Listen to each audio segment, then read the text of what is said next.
உந்தன் ஸ்நேக வாக்குகள் என்றும் மாறிடாததா, என்னை என்றும் வழி நடத்தும் உந்தன் ஜீவ பாதையில், உந்தன் ஜீவ பாதையில். உந்தன் ஸ்நேக வாக்குகள் என்றும் மாறிடாததா, என்னை என்றும் வழி நடத்தும் உந்தன் ஜீவ பாதையில், உந்தன் ஜீவ பாதையில்.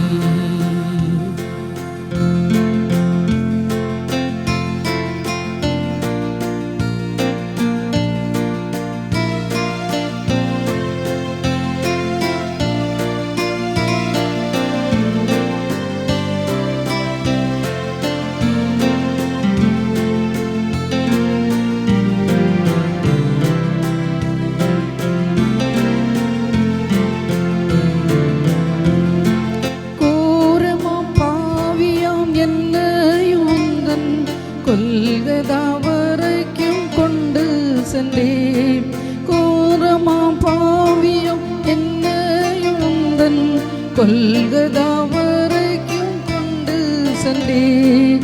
கழுவி நீர் எந்தன் பாவ கரைகள் களைந்தேன் வாழ்க்கையின் துரோகங்களை, கழுவி நீர் எந்தன் பாவ கரைகள் களைந்தேன் வாழ்க்கையின் துரோகங்களை. உந்தன் ஸ்நேக வாக்குகள் என்றும் மாறிடாததா,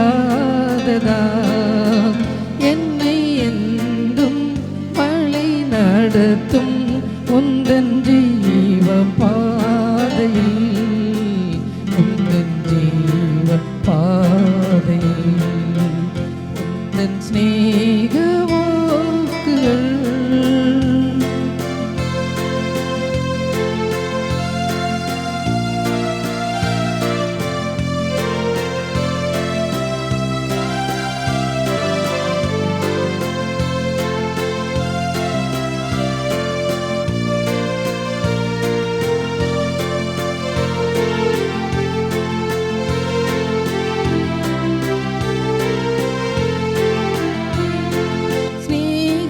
சிகரமாம் என் இயேசுராஜன் சிந்தினாரே கண்ணில் சிலுவையிலே, ஸ்நேகத்தின் சிகரமாம் என் இயேசுராஜன் சிந்தினாரே கண்ணில் சிலுவையிலே.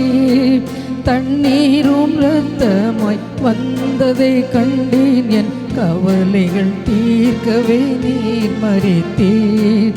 தண்ணீரும் இரத்தமாய் வந்ததை கண்டேன், என் கவலைகள் தீர்க்கவே நீர் மரித்தீர். உந்தன் ஸ்நேக வாக்குகள் என்றும் மாறிடாததா, என்னை என்றும் வழி நடத்தும் உந்தன் ஜீவ பாதையில், உந்தன் ஜீவ பாதையில்.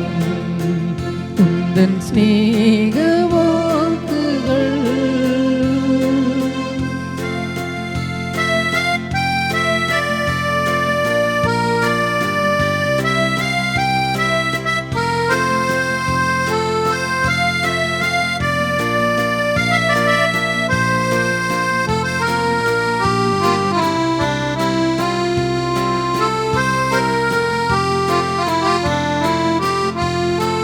திருக்கரம் நீட்டி என்னை இழைத்த மகா ஸ்நேகத்தை வர்ணிக்கவே, திருக்கரம் நீட்டி என்னை இழைத்த மகா ஸ்நேகத்தை வர்ணிக்கவே. ஆயிரம் நாவுகள் போதாது சுவாமி, எப்படி மறப்பேன் நான் உம்மையே. ஆயிரம் நாவுகள் போதாது சுவாமி, எப்படி மறப்பேன் நான் உம்மையே. உந்தன் ஸ்நேக வாக்குகள் என்றும் மாறிடாததா,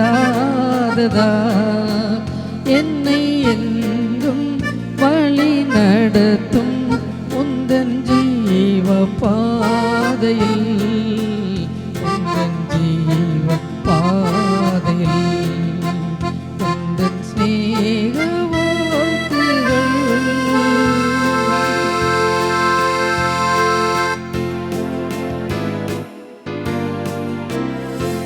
எங்களை கிருபையாய் நேசித்து வழிநடத்துகிற அன்பின் தகப்பனே, உம்மை துதிக்கிறேன், உம்மை சோதிக்கிறேன் சுவாமி. இந்த நாளிலேயே ஆண்டவரே, அடிமை கொடுக்க போகிற செய்திக்காகவும் சமத்தினை பார்க்கிறேன், என் மறைத்து வெளிப்படும் இப்படி வார்த்தைகளாக இருக்கட்டும், எங்களுக்கு பிரயோஜனமான செய்தியாக இருக்க கிருபை பாராட்டும். துதிக்க மகிமை எல்லாம் ஒருவருக்கே செலுத்துகிறேன், இயேசு கிறிஸ்து நாமத்திலே ஜெபங்களை நல்ல பிதாவே, ஆமீன். கர்த்தருடைய மகத்தான நாமத்திற்கு சோஸ்திரம் உண்டாவதாக. இந்த நாளுக்குரிய செய்தியின் தலைப்பு, மரத்தில் தொங்கின குமாரர்களை பாதுகாத்த தாய். The mother who protected the hanged sons. இதற்கு ஆதாரமாக எடுத்துக்கொள்ளப்பட்ட வேத வசனம் லூக்காவின் சுவிசேஷம் 23வது அதிகாரம் 27-28 வசனங்கள். திரள் கூட்டமான ஜனங்களும் அவருக்காக புலம்பி அழுகிற ஸ்திரீகளும் அவருக்கு பின் சென்றார்கள். இயேசு அவர்கள் முகமாய் திரும்பி, எருசலேமின் குமார்த்திகளே, நீங்கள் எனக்காக அழாமல் உங்களுக்காகவும் உங்கள் பிள்ளைகளுக்காகவும் அழுங்கள். நாம் இந்த நாளிலே பார்க்க போகிற ஒரு பெண் யார் என்றால், கிறிஸ்பால் என்று சொல்லக்கூடிய ஒரு பெண். ரொம்ப ஒரு ட்ராஜடி, பரிதாபமான ஒரு சம்பவத்தை அந்த நாளிலே நாம் பார்க்க போகிறோம். ஒரு வேதாந்தத்தில் அநேகமாக அப்படிப்பட்ட ட்ராஜடிஸ் இருக்கிறது என்றாலும், இதே போல் அவ்வளோ ஒரு துயரமான ஒரு சம்பவம் வேதாந்தத்திலே கிடையாது. ஆப்பிரிக்காவிலே, அங்கே உள்ள வெஸ்ட் ஆப்பிரிக்காவிலே என்ன பண்ணுவான்னு சொன்னால், அங்கே அவர்கள் எல்லாம் சூரியனை தெய்வமாக வணங்குவார்களாம். அந்த சூரியனுக்கு பலியாக செலுத்துறதுக்காக சந்தோஷமாக அவரை மகிமைப்படுத்த, அவரை சந்தோஷப்படுத்த பலி செலுத்துவாரலாம். எப்படி என்றால், முதலிலே பிறக்கக்கூடிய குழந்தையை, முதலில் பிறக்கக்கூடிய ஒரு ஆண் குழந்தையை, நல்ல ஹெல்த்தியாக இருக்கக்கூடிய ஒரு குழந்தையை இவர்கள் பலி செலுத்துவாரலாம். எப்படி என்றால், தன்னுடைய தாயிடம் அந்த குழந்தையை கொடுத்து, அந்த தாய்க்கு எப்படி இருக்கும் தெரியும், இப்படி தான் அதுக்கு பலி செலுத்த. எதற்கு என்றால், அதை எப்படி பலி செலுத்துவாள் என்றால், எங்கே முதலைகள் இருக்குமோ அந்த இடங்களிலே கொண்டு தூக்கி போட்டு அந்த குழந்தையை, அந்த முதலை விழுங்குவதை விழுங்க செய்யும்போது, அது இந்த இப்படி ஒரு காரியத்தை செய்யும்போது சூரியன் தேவனுக்கு, சூரிய கடவுளுக்கு செய்கிற ஒரு பெரிய காரியம் என்று அவர்கள் எண்ணுவார்களாம். இப்போ அந்த தாய் என்ன செய்ய வேண்டும் என்று சொன்னால், தாயிடம் அந்த தகப்பன் அந்த முதல் பெறக்கூடிய ஆண் குழந்தையை கொடுப்பாராம். இவளுக்கு அந்த சம்பவம் நடக்க போய் பார்த்தா தாய்க்கு எப்படி இருக்கும்? அவள் கண்ணீர் கண்ட்ரோல் பண்ண முடியாமலே தாரை தரியாக வடிந்து கொண்டே இருக்கும். அந்த கண்ணீர்னால் அந்த குழந்தையை துடைக்கணுமாம். துடைத்து அங்கே என்ன செய்ய வேண்டும் என்று சொன்னால், அவர்கள் அந்த ட்ரம்ஸ் எல்லாம் அடித்து கீத வாக்கியங்கள்லாம் முழங்கும்போது இவள் அந்த குழந்தையை அப்படியே எடுத்து எங்கே அந்த முதலை கிடக்கிறதோ அந்த இடத்திலே கொண்டு, அவர்களுக்கு தெரியும் எங்கே சில இடங்களிலே மலைகளுக்கு கீழே உள்ள குன்றுகள் போல, இந்த குளங்கள் போல இருக்கும், அங்கே அந்த முதலைகள் இருக்கக்கூடிய இடத்திலே இந்த தாயின் கையினாலேயே அந்த குழந்தையை அவள் தூக்கி எறிய வேண்டுமா. முதலை உடனே அந்த குழந்தையை விழுங்கிவிடுமா. இது இப்படி ஒரு சம்பவம் ஆப்பிரிக்காவிலே, வெஸ்ட் ஆப்பிரிக்காவிலே இந்த காரியங்கள் இந்த வரை நடைபெற்று கொண்டு இருக்கிறதாம். எவ்வளோ ஒரு துக்ககரமான தாய் தான் பெற்ற 9 மாதங்கள் அவ்வளோ கஷ்டங்களையும் பாடுகளையும் கடந்து சென்று பெற்ற ஒரு நல்ல ஒரு குழந்தையை, இப்படி முதல் குழந்தை, அது முதல் குழந்தை என்னால் எவ்வளோ ஒரு எதிர்பார்ப்போடு இருக்கக்கூடிய காரியமானால் அவர்கள் அப்படித்தான் ஒரு கூட்டத்தினர் அப்படி செய்கிறாள். இந்த வரைக்கும் அதை சூரிய கடவுளுக்கு பலி செலுத்துவதற்காக முதலைக்கு கொடுத்து, அது சூரிய கடவுள் சந்தோஷப்படுவார் என்று சொல்லி அவர்களுக்கு அது ஒரு நம்பிக்கை. அதனாலே நான் பார்க்க போகிற காரியம் என்னவென்று சொன்னால், கிறிஸ்பால் என்று சொல்லக்கூடிய ஒரு தாயை பற்றி நம்ம பார்க்க போகிறோம். இந்த சம்பவம் எங்கே வருதுன்னு சொன்னால், 2 சாமுவேல் புத்தகம் 21வது அதிகாரத்தில் வருகிறது. தாவீது ஆட்சி இந்த நாட்களில் சரி, அந்த எந்த சம்பவத்தில் எப்படி வருகிறது என்று சுருக்கமாக நாம் அந்த சம்பவத்தை பார்த்து விட்டு இதிலிருந்து நாம் என்ன கற்றுக்கொள்ளலாம் என்று நம்ம பார்க்கலாம்.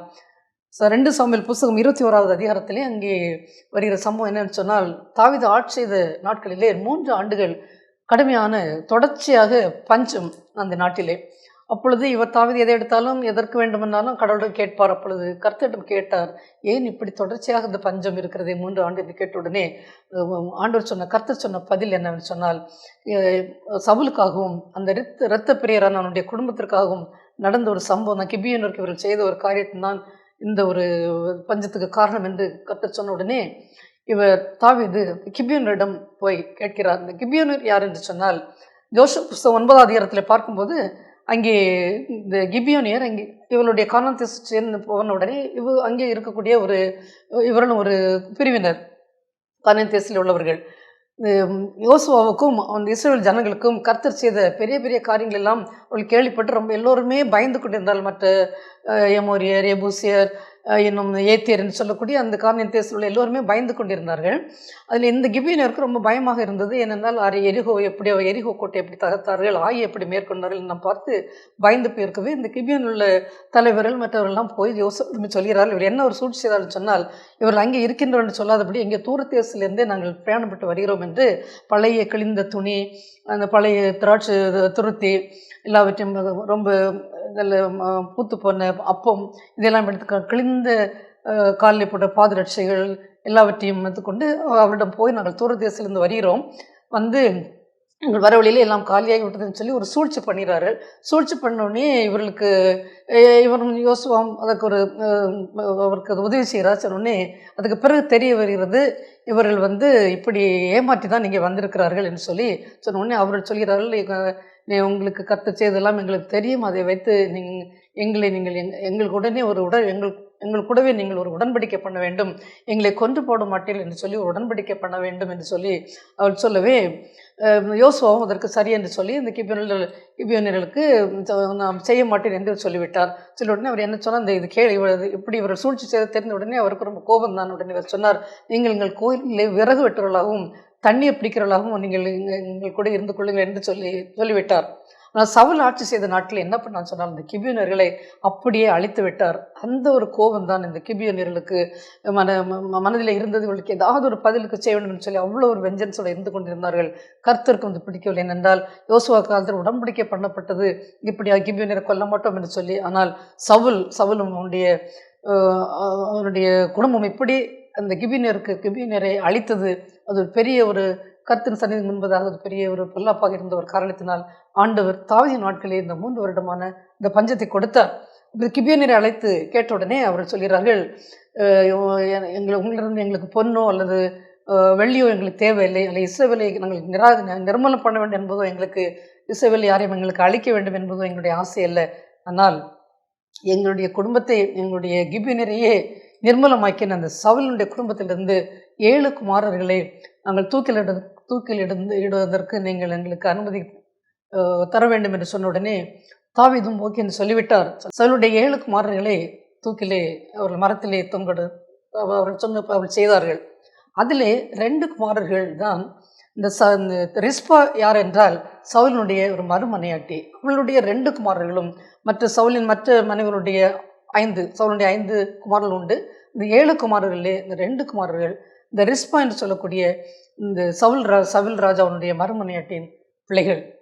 தூக்கில் போட்ட இவள் என்ன பண்ணா, ரெட்டப்புடவை எடுத்துக்கொண்டு போய் அவள் எங்கே தொங்க விட்டுருப்பாளோ அதுக்கு கீழே ஒரு கற்பாறையிலே இவள் அந்த துணி அந்த ரெட்டு புடவையை அப்படியே விரித்து அதிலே அவள் இருக்கிறாள். எதற்காக என்று சொன்னால், பகலிலே ஆகாய பறவைகள், இரவிலே காட்டு மிருகங்களால் நம்ம இந்த உடலை அழித்து விடக்கூடாதே என்று சொல்லி அதிலேயே அவள் உட்கார்ந்து இருக்கிறாள். இது ஆரம்பித்தது எப்பொழுது அவள் தூக்கிலே இடப்பட்டாள் என்று சொன்னால், வாதுமை அறுப்பு காலத்தின் முதல் நாளிலே. அதிலிருந்து அதிலிருந்து மழைக்காலம் வரும் வரைக்கும் அவள் அங்கேயே இருக்கிறாள். எங்கேயும் போகாதபடி அங்கேயே இந்த உடலை காவல் காத்து கொண்டு இருக்கிறாள். இந்த மலையிலே நனைந்து விடக்கூடாதுன்னு சொல்லி இப்படி பகலிலே ஆகாயத்து பறவைகள், இரவிலே காட்டு மிருகங்கள் எல்லாம் இந்த உடலில் சேதப்படுத்தி விடக்கூடாது, அந்த இறைச்செல்லாம் தொங்கி கொண்டு இருக்கும்போது நிச்சயமாக கழுகு கூட்டமெல்லாம் வரும் சேர்த்து விடக்கூடாது என்று சொல்லி இவளை காவல் காத்து கொண்டு இருக்கிறாள்.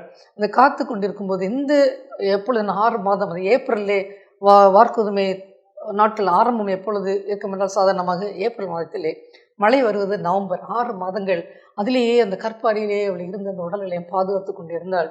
இந்த செய்தியானது தாவீதை கேள்விப்பட்டவுடன் அவருக்கு மனதுக்கு ரொம்ப வேதனையாக இருந்து அவர் என்ன சொன்னால், அதுக்கிடையிலே அந்த 6 மாதத்திலே நிச்சயமாக வேறு எலும்புகள் மட்டும்தான் தொங்கி கொண்டு இருந்திருக்கும். அந்த எலும்புகளையும் நம் சவுலையும் யோனத்தானையும் அங்கே அவர் பெலிஸ்தியர் அப்படியே தலையை வெட்டி தெரு வீதியிலே போட்டுக்கொண்டு போனார்கள். அங்கே அந்த அவருடைய எலும்புகளையும் எடுத்து அங்கே வைத்திருந்தார்கள். மிஸ்பாவில் அந்த இடத்துல வைத்திருந்த எலும்புகளையும் சவுல் யோனத்தானும் உடைய எலும்புகளையும் இங்கே கொண்டு சொல்லி எல்லாத்தையும் சேர்த்து சவுலுடைய தகப்பனான கீசின் கல்லறை பக்கத்திலே இந்த ஒரு ரிஸ்பாவுடைய 2 பிள்ளைகளுடைய எலும்புகளையும் சவுல் யோனத்தான் அவருடைய எலும்புகளையும் சேர்த்து இங்கே அடக்கம் பண்ணினார்கள். நல்ல முறையிலே அது ஒரு அடக்கம் நடந்தது. இதுதான் இங்கே உள்ள கதை. இதை பார்க்கும்போது இவள் ஒரு மறுமனையாட்டி இருந்த 2 பிள்ளைகள் அவளுக்கு ஒரு ஆதரவாக இருந்திருப்பார்கள். மறுமனையாட்டி என்று சொன்னால் அந்த நாட்டிலே அவளுக்கு எந்த விதமான ஒரு அதிகாரமும் கிடையாது, மனைவிக்கூடிய எந்த அதிகாரமும் அவளுக்கு கிடையாது. சொசைட்டியில் எந்த ஒரு பேரும் எந்த விதமான அவர்கள் எந்த தான் விருப்பப்படி செய்ய முடியாது. இந்த தண்டனையே நான் சவுல் ராஜாவுடைய மர்மனிட்டு தானே இப்படி செய்யக்கூடாது என்று அவளால் அவள் எதிர்க்கக்கூடிய ஒரு சூழ்நிலையிலும் அவள் கிடையாது. அவளால் செய்ய முடிந்த ஒரு உதவி என்னென்னு சொன்னால் இது மட்டும்தான். அந்த உடல்களை இறந்து போய் தொங்கி கொண்டிருக்கிற அந்த உடல்களை பாதுகாக்க மட்டும்தான் இவளால் முடியும். அதைத்தான் அவள் செய்தாள். 6 மாதங்கள் அதே கற்பாறையிலே இருந்து தண்ணீர், யாராவது அந்த வழியை போய்கொண்டு எப்போது தான் போவார்கள். இந்த மாதிரி இடங்களிலே அதிகமாக ஆட்கள் நடமாட்டம் இருக்காது. அந்த யாராவது வந்து பார்த்துருந்தால் கொஞ்சம் தண்ணீர் கொடுத்துருப்பார்கள், அல்ல உணவு சாப்பிட்றதுக்கு ஏதாவது உணவு கொடுத்திருப்பார்கள்.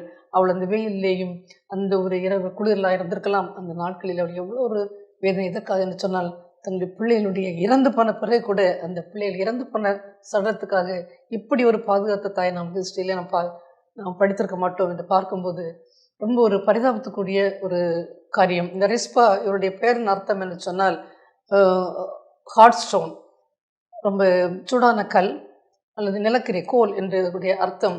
அந்த பெயருக்கு ஏற்றபடி அவள் அந்த கற்பாறையில் இருக்கக்கூடிய ஒரு சூழ்நிலை வந்ததை நாம் பார்க்கிறோம். இங்கே பார்க்கும்போது நாம் கற்றுக்கொள்ள வேண்டிய பாடங்கள் என்னன்னு சொன்னால், பிள்ளைகள் நாம் பார்க்கிறோம் தாய்மார்கள் எவ்வளவோ வேதனைகள், எவ்வளவோ பிரச்சனைகள், பாடுகளை கடந்து சென்று தான் நம்முடைய பிள்ளைகளை நாம் வளர்த்து கொண்டு வர வேண்டிய காரியம் இருக்கிறது.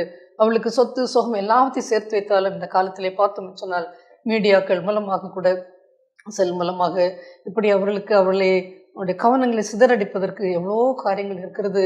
அவளுடைய உடல்நிலை பல போதைக்கூடிய மருந்துகள், மற்ற மருந்துகள் சாப்பிடுவது, இந்த குடி, வேசித்தனம், விபச்சாரம் இதெல்லாம் சொல்லி இவர்கள் தன்னுடைய உடல்களையும் பாதுகாக்க, இன்னும் பாவமான வழியில் செல்வதற்கு, துன்மார்க்கமான வழியில் ஜீவிப்பதற்கு பல காரியங்களை சுற்றி கொண்டிருக்கிறது. நாம் தான் அதற்கு பொறுப்பு. இந்த பிள்ளைகளுக்காக எப்படி இந்த ரிஸ்பா அதில் இருந்து 6 மாதங்கள் தன்னுடைய பிள்ளைகளுக்காக இந்த ஆகாயத்து பறவைகள் வந்து இறைச்சியை எடுத்து சாப்பிட்டுட்டு போனால் எப்படி இருக்கும்? உயிரோடு இருந்த பிள்ளைகளுக்கு பாதுகாப்பது பாதுகாத்தால் அது நியாயம்தான். ஆனால் இறந்த சடலங்களை அவர் பாதுகாத்தாள் என்று சொன்னால் எவ்வளோ ஒரு மனதுக்கு வேதனையான காரியம். இது நமக்கு இந்த காலத்துக்கு தாய்மார்களாக இருக்கக்கூடிய நாம் பெற்றோர் இதில் ரொம்ப கவனமாக இருக்க வேண்டும். நம்ம பார்த்தோம்னு சொன்னால் இந்த பிள்ளைகள் எந்த விதமான தவறு செய்யவில்லை. பார்க்கும்போது சவுலனுடைய இந்த ஒரு பாவமான காரியம்தான் இந்த ஒரு தண்டனைக்கு ஒரு காரியம் நாம் பார்க்கிறோம். இப்போ 8ஆம் புத்தகத்திலே பார்க்கும்போது 8ஆம் புத்தகம் 14வது அதிகாரத்திலே 17வது வசனம், ஆகையால் கர்த்தர் நீடிய சாந்தம் மிகுந்த கிருபை உள்ளவர் என்றும் அக்கிரமத்தையும் மீறுதலையும் மன்னிக்கிறவர் என்றும் குற்றமுள்ளவர்களை குற்றமற்றவர்களாக விடாமல் பிதாக்கள் செய்த அக்கிரமத்தை பிள்ளைகளிடத்தில் 3ஆம் 4ஆம் தலைமுறை மட்டும் விசாரிக்கிறவர் என்றும் நீ சொல்லியிருக்கிறபடி என்று நான் பார்க்க பல இடங்களில் இப்படி வருகிறது. பிதாக்கள் செய்த அக்கிரமத்தை பிள்ளைகளிடத்தில் 3ஆம் 4ஆம் தலைமுறை மட்டும் விசாரிக்கிறவராக இருக்கிற நம்முடைய தேவனாய் கர்த்தர். நம்முடைய தேவன் மிகுந்த கிருபை, நீடிய சாந்தம், மிகவும் இரக்கமும் கிருபையும் உடையவர் தான். ஆனாலும் பாவம் என்று வரும்போது அவருக்கு அது தாங்கிக் கொள்ள முடியாது. ஏனென்றால் எப்படி இருந்திருக்கும், இந்த கிபியோன் ஏற்கனவே ஒரு உடன்படிக்கை அவர்கள் பெற்றுக்கொண்டார்கள், எங்களை இங்கே கொல்லக்கூடாது என்று சொல்லி யோசுவா மூலமாக அப்படி ஒரு உடன்படிக்கை யோசுவா செய்திருந்தார் இவர்களுடனே. ஆனால் சவுல், அவர் தான் கர்த்தர் தான் சொல்ல, சவுலும் இரத்த பிரியரான குடும்பம் செய்த ஒரு காரணத்தினால்தான் இந்த ஒரு 3 மாதம் இடைவிடாது பஞ்சம் வந்தது என்று அந்த கர்த்தர் சொன்னார். இந்த ஒரு சவுலினுடைய ஒரு பாவமான செயல் மூலமாக தான் இந்த பிள்ளைகள் கஷ்டப்பட வேண்டிய ஒரு காரியம். எதிர்பார்த்திருக்கவே மாட்டாள் அவள். இந்த பிள்ளைகளை வைத்து எவ்வளவோ அவள் மனக்கொட்டை கட்டி இருப்பாள். நாம் கூட பார்க்கிறோம், பிள்ளைகளை வளர்க்கும்போது பிள்ளைகளை வைத்து அவள் படித்து வரும்போது, இவள் படித்து வேலைக்கு போய் நமக்கு வயதான காலத்து நமக்கு உதவி செய்வார்கள், அல்லது வெளிநாடுகளில் போய் பிள்ளைகள் மேற்படிப்புக்கு போவார்கள், எல்லாம் செய்வார்கள் என்று சொல்லி அப்படி இருக்கின்ற வேலையிலே திடீரென்று ஒரு திருச்செய்தி வந்தால் எப்படி இருக்கும்? திடீரென்று பிள்ளைகள் கெட்ட வழியில் போய் விட்டார்கள் வேறு யார் மூலமாக செய்து கேட்கும்போதோ, அல்லது திடீரென்று ஒரு மரணம் பிள்ளைகள் மூலமாக வந்து விட்டோம், எப்படி மனதுக்கு வேதனையாக இருக்கும்? அவள் தான் இவளுக்கு ஒரு மறுமனையாட்டி, இவளுக்கு வேறு யாருமே கிடையாது. அப்படிப்பட்ட ஒரு சமுதாயத்திலே அவள் தள்ளப்பட்ட ஒருத்தி. ஆனாலும் அதை பொருட்படுத்தபடி பிள்ளைகளுக்காக தன் உயிரையே கொடுத்தாள் என்று பார்க்கும்போது நாம் அந்த பிள்ளைகளுக்காக நாம் நல்ல காரியங்களை செய்ய வேண்டும். அது மட்டுமல்ல, அவளுக்கு முன்மாதிரியாக நாம் இருக்க வேண்டும். பிள்ளைகள் நல்ல முறையில் வர வேண்டும் என்று சொன்னால் நாம் அவளுக்கு ஒரு ரோல் மாடலாக இருக்க வேண்டும். குழந்தை பிரெக்னெண்டாக இருக்கும்போது நான் கூட பல பேஷண்ட்ஸ்டே சொல்லுவேன், நீங்கள் இப்பொழுது சண்டை போட்டால் பிள்ளைகள் கேட்டுக்கொண்டே இருக்கும், அது பிறக்கும்போது அது பெரிய ஒரு சண்டை போடுகிற ஒரு பிள்ளையாக பிறக்கும். நீங்கள் மியூசிக் கேட்டுக்கொண்டே இருந்தால் அந்த மியூசிக் அதை நல்லா ரசித்து பிறக்கும்போது நல்ல ஒரு மியூசிஷியனாக அது வரும். சமையல் பண்ணால் ஆராய்ச்சியில் கண்டுபிடித்திருக்கிறார்கள், சமையல் பண்ணும்போது நல்ல ஸ்மெல் வந்தால் அது உள்ளால் இருந்து அப்படி அப்படி அந்த ஸ்மெல்லு அந்த டேஸ்ட் ருசிப்பது போல் அதை ஆக்ஷன் பண்ணதை கூட ஸ்கேன்ல எல்லாம் பார்க்க முடியாத ஆராய்ச்சியெல்லாம் பண்ணியிருக்கிறார்கள் என்று அவரிடம் சொல்லுவேன். ஆனால் பல மாமியார் வீடுலேருந்து சொல்லுவார்கள், இவள் எப்போ பார்த்தாலும் சண்டை போட்டு கொண்டு இருக்கிறாள், ஒன்றும் ஒரு வேலையும் செய்ய மாட்டாங்கலாம் கம்ப்ளைண்ட் சொல்லுவார்கள். அப்போது நான் சொல்லுவேன், நீ நல்ல முறையில் எல்லாம் ப்ரெக்னெண்ட்டாக இருக்கும்போது என்னென்ன செய்கிறாயோ அதே போல தான் உன் பிள்ளை பிறக்கும்போது நல்ல புத்தகங்களை படித்தாலும் பிள்ளை நல்ல ஒரு மேதையாக வருவதற்கு வரும். எனவே நாம் குழந்தை உண்டாயிருக்கும் போதே இதற்கு எவ்வளோ தூரம் நாம் பாதுகாக்கிறோம். என்னென்ன கஷ்டங்கள் எல்லாம் நாம் தாண்டி வருகிறோம். முதல் 3 மாதங்களிலே பயங்கரமான வாந்தி, எதை எடுத்தாலும் எந்த ஸ்மெல்லோ, ஒரு தாளிக்கிற ஸ்மெல்லோ, எந்த ஸ்மெல்லை பார்த்தாலுமே நமக்கு அது ஒத்து போகாது. இன்னும் பார்த்தாலும் அப்புறம் ப்ரெஷர் திடீரென்று ஏறிவிடும். ப்ரெக்னன்சிலே மாத்திரம் சுகர் ஏறிவிடும். தண்ணீர் குறைவு என்று சொல்லி, ஒரு குழந்தை சுற்றி இருக்க தண்ணீர் குறைவு என்று சொல்லி, அதற்காக சுகர் இருந்தால் நாம் பிள்ளை நல்ல முறையில் பிறக்க வேண்டுமே என்று சொல்லி நாம் நம்முடைய ஆகாரத்திலே குறைக்க வேண்டியதை குறைப்போம். ப்ரெஷர் வந்தாலும் சரி, எது வந்தாலும் பிள்ளைக்காக நாம் பல காரியங்களை நாம் குழந்தையை தாய் கொண்டு இருக்கும்போது நான் சாக்ரிஃபைஸ் பண்ண வேண்டிய காரியங்கள் இருக்கிறது என்று பார்க்கும்போது தாய்மா நிச்சயமாக நாம் அது மட்டுமல்ல, குழந்தையை உண்டாயிருக்கும்போது மட்டுமல்ல, பிறந்த பிறகும் பிள்ளை என்ன செய்கிறது, அவர்கள் எப்படி, அவருடைய நண்பர்கள் யார், அவர்கள் எங்கே போகிறார்கள், ஸ்கூல் போயிட்டு வந்தால் நாம் அந்த பிள்ளைகளோடு கூட இருந்து கொஞ்சம் நேரத்தை செலவழிக்க வேண்டும். இப்பொழுது பார்த்தால் எப்போ அந்த பிள்ளைகள் கையில் தொந்தரவு என்று சொல்லி சிறு பிள்ளைகள் 2 வயது பிள்ளைகள் 1, 2 வயது அப்போ தான் நடக்க ஆரம்பித்திருக்கும், அவர்கள் தொந்தரவு பண்ணிறான்னு சொல்லி கையில் செல்லை கொடுத்து விடுகிறார்கள். ஹாஸ்பிட்டலில் வரக்கூடிய நிறைய பெற்றோருக்கு நான் அட்வைஸ் பண்ணுவேன்.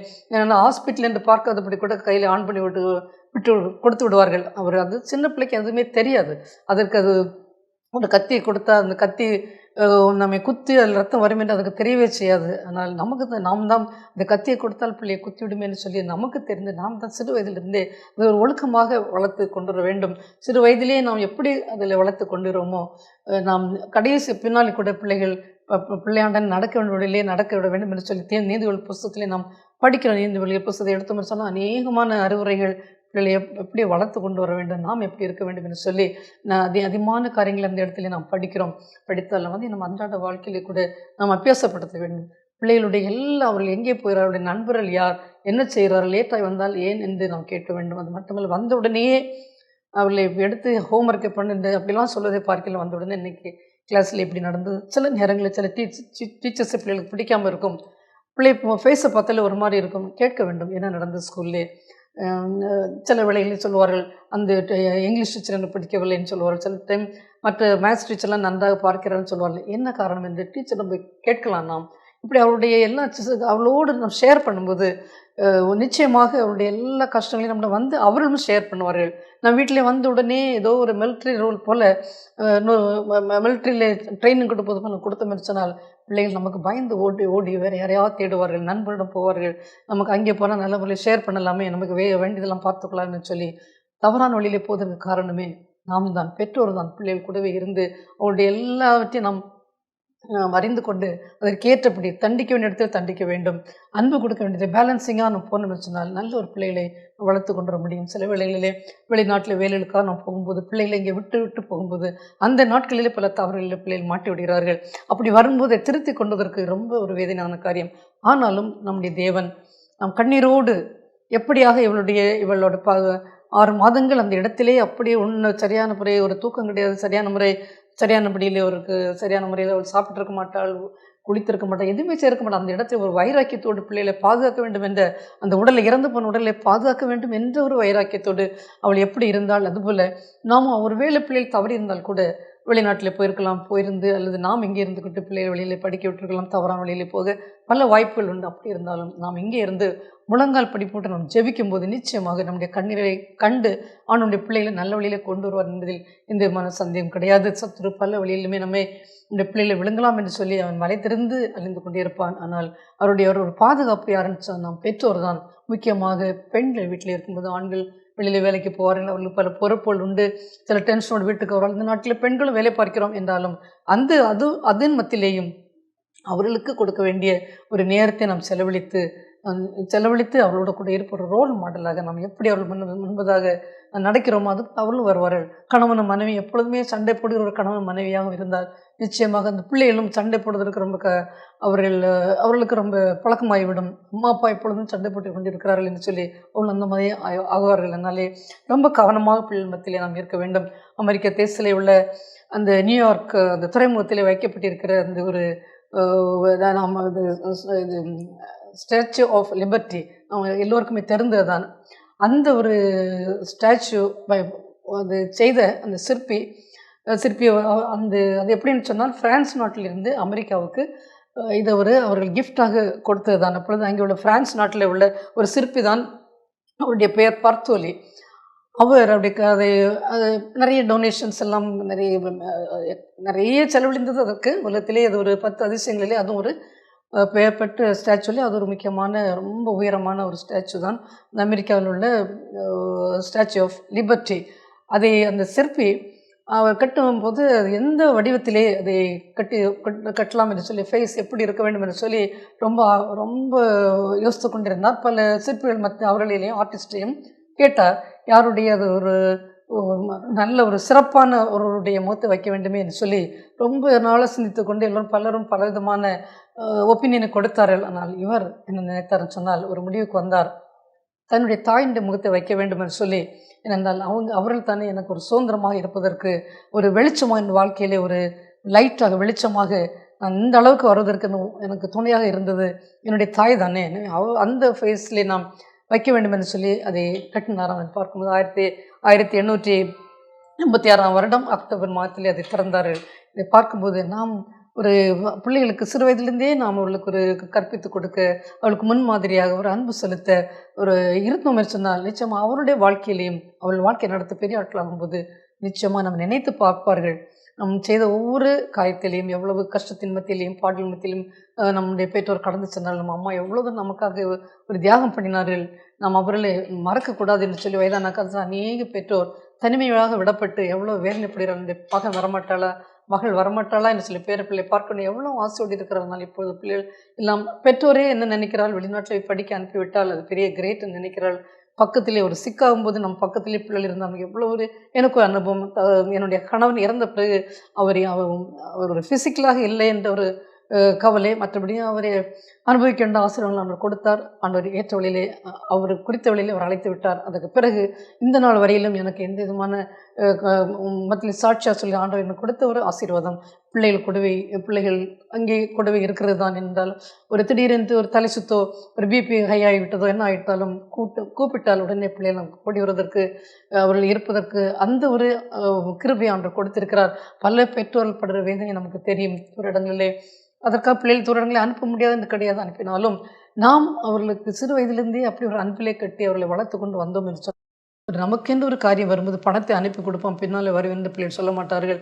அமெரிக்காவிலே, கனடாவிலே, ஆஸ்திரேலியா அங்கங்கே இருந்துவிட்டு, கல்ஃபில் இருந்துவிட்டு உடனே காசை அனுப்பிவிட்டு நீங்கள் ப்ரொசீஸ் எல்லா செய்ய வேண்டிய ஃபார்மாலிட்டிஸாக செய்து முடித்து விட என்று நம்ம பிள்ளை சொல்லவே மாட்டார்கள். எந்த ஒரு காரியமாக இருந்தாலும் நான் போவேன், எனக்காக உயிரையே கொடுத்து என்னுடைய தகப்பன் என் தாய் என்று அவர் வருவார்கள். அதற்கு காரணம் நாம் சிறு வயதிலிருந்தே அவளுடன் காண்பிக்கிற ஒரு அன்பு, அவளுக்கு ரோல் மாடலாக நடத்துகிற அந்த ரெஸ்பால் நம்முடைய வாழ்க்கைக்கு. அவள் ஒருவேளை நாம் அதிகமாக சிந்திக்கப்படாத ஒரு பெண்ணாக இருக்கலாம் வேதாம்பத்திலே, அவளுடைய அந்த ஒரு இவ்வளோ துக்ககரமான ஒரு காரியமானது நம்முடைய தாய்மாருக்கு ஒரு இந்த நாட்டில் நடக்கிற அந்த பாகத்த பறவைகளை போல நம்முடைய பிள்ளைகளை அழிக்கக்கூடிய சக்திகள் அதிகமாக இந்த நாட்டில் இருக்கிறது.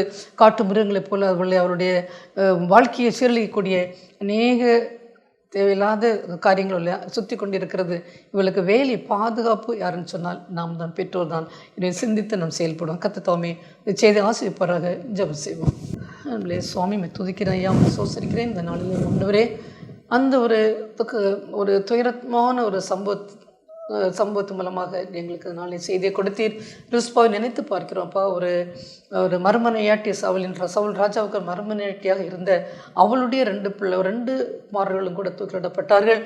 அந்த இறந்து போன உடம்பே அவள் 6 மாதங்கள் தன்னை பற்றி எதையுமே பற்றி யோசிக்காதபடி ஒருவரே அந்த காட்டு மிருகங்களுக்கும் ஆகாயத்து பறவைகளுக்கும் ஆண்டவரே அது பாதுகாத்து அவர்கள் சேதப்படுத்தி விடக்கூடாதே என்று சொல்லி அவள் பாதுகாத்தாலே அந்த அவள் செய்த ஒரு நற்செயலானது தாவீது ராஜாவுடைய மனதையும் உருக வைத்து சவுல் இன்னும் யோனத்தான் அந்த அவருடைய எலும்புகளோடு சேர்ந்து இந்த பாலுடைய எலும்புகளையும் நல்ல முறையிலே அடக்கம் பண்ணத்துக்கு சவுல் ராஜாவுடைய அந்த கேஸ் தகப்பனருடைய கல்லறை பக்கத்திலே அடக்கம் பண்ணக்கூடிய ஒரு கிருபையும் கிடைத்தது என்று சொன்னால் தாவீது தாய் செய்த அந்த ஒரு செய்தியை பார்த்து, அந்த ஒரு செயலை பார்த்து தான் அவர் மாறினாரப்பா.